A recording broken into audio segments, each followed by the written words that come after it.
And I'm telling you, the globalists already, because they're intelligent, they've done the studies, they're already acting like losers. They're buying armored compounds. They're moving out of the Western world. They're digging in.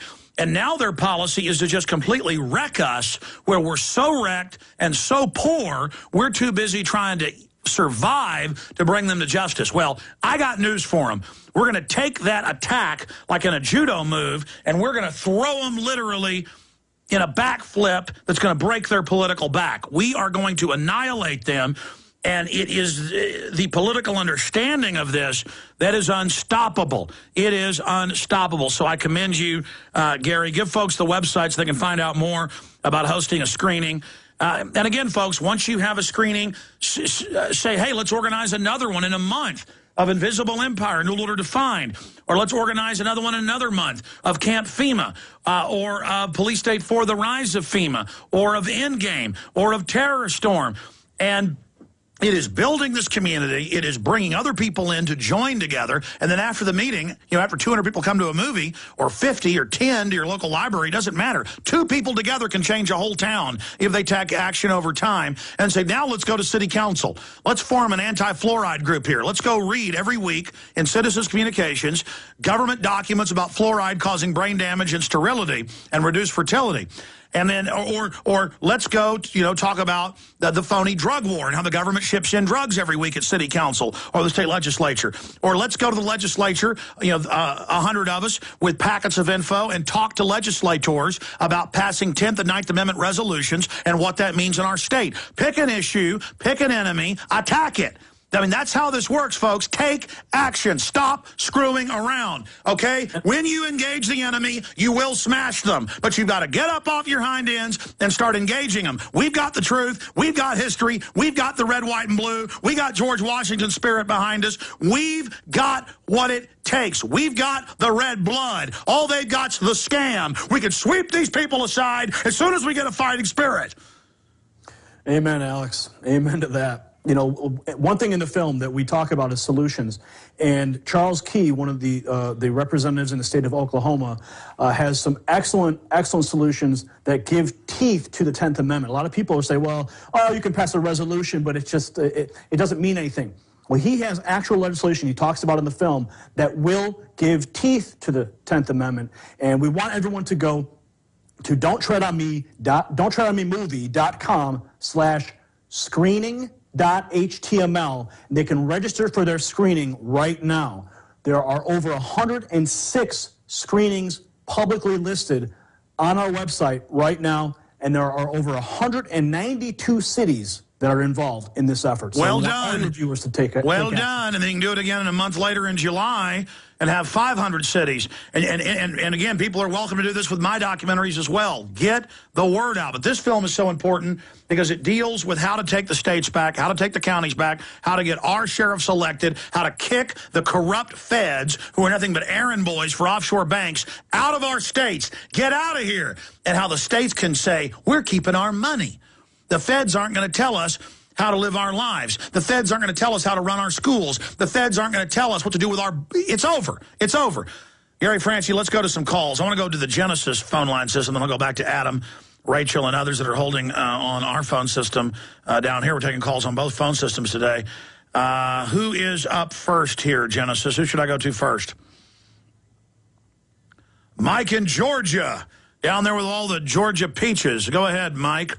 Yes, Mr. Jones, when talking about this incident down in the Gulf, there's 2 things that come up that I would like to be asked of anybody that has any expertise. One of them is the casing that they changed the design just days before the incident happened. They went from a 5-inch casing to what was reported as a 9 7/8 to a 7-inch diameter.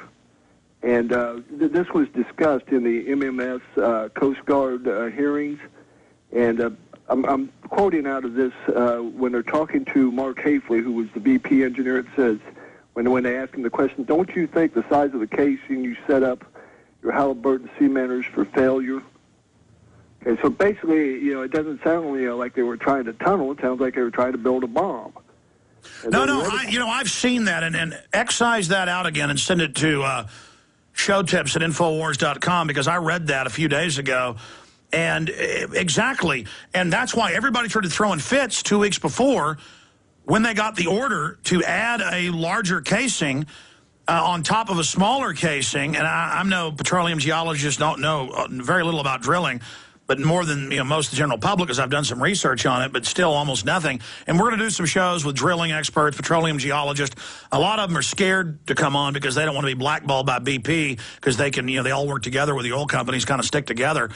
But it's on record that the people were on the rig, and this isn't normal, calling up, head engineers and cussing at the BP people in Houston. Going, listen, you bleeper, this is going to blow up.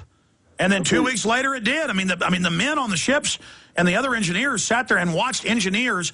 And believe me, this doesn't go on, folks, because I've talked to a lot of my family that works as petroleum engineers, roughnecks, plant managers.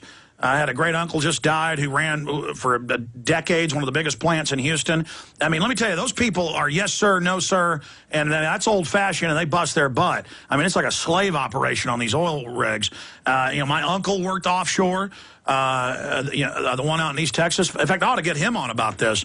And, you don't have head engineers with 2 or 3 degrees going, listen, you effing idiots, this is going to blow up. Do you understand that that's on record that was going on?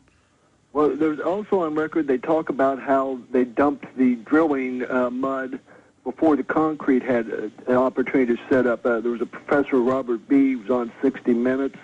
He's from UC Berkeley. He's an engineer there. He's been testifying. And that's the other thing I like. Why did they let the drilling mud out before it had an opportunity to set up? It's like they pulled the pin on the grenade with that one. And the other one about redesigning is like that's when they designed the bomb. It's amazing. I'd read that, and that's the problem. I read all this, and I get in here, and it's like, how do you even cover it? I'm going to try to do some of that with Chapman, just hit headlines and get his take on it, some way to get all this news out, because it gets... Gary Franchi, that is crazy that they did something here never done before and unorthodox, and hours before it blew up, they made another secret alteration that had people all over the drilling rig throwing fits. Well, it's irresponsible behavior, and look what happened. Now we have the fishing, shrimping boats out there in Louisiana. People are getting sick. Industry's dying there.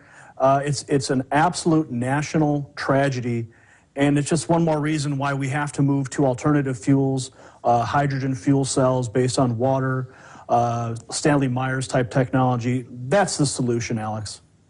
Well, just a few weeks ago, Jacobson here in the office brought me an amazing New Scientist article. Then we pulled up some others where MIT in the last few years developed a type of cheap solar panel that could literally free us from the power grid, and then the World Bank bought it and won't let anyone have it.